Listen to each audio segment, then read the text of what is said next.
on the stage. Mi puiten kut begi kan lo lom don nia.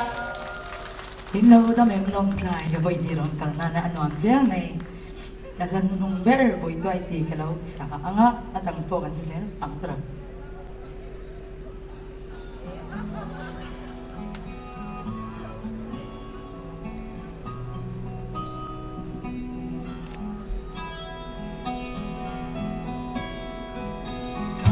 Rung rung itan galan có tiếng rung rung bên mê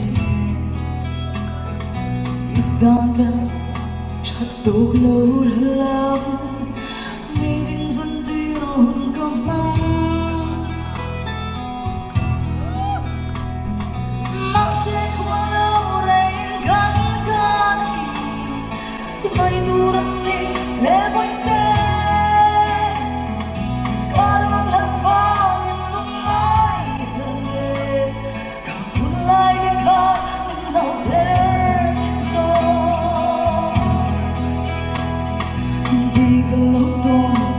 rung rung riêng nắng nắng reng nắng lù tiếng em linh nàng khen thấy tu tiếng em đã tin lung hiểm tu mặc sẽ thua lao reng vắng cay tiếng mai tu đang đi lẽ với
Khai nó sẽ dồn gan nhân lắm nhỉ?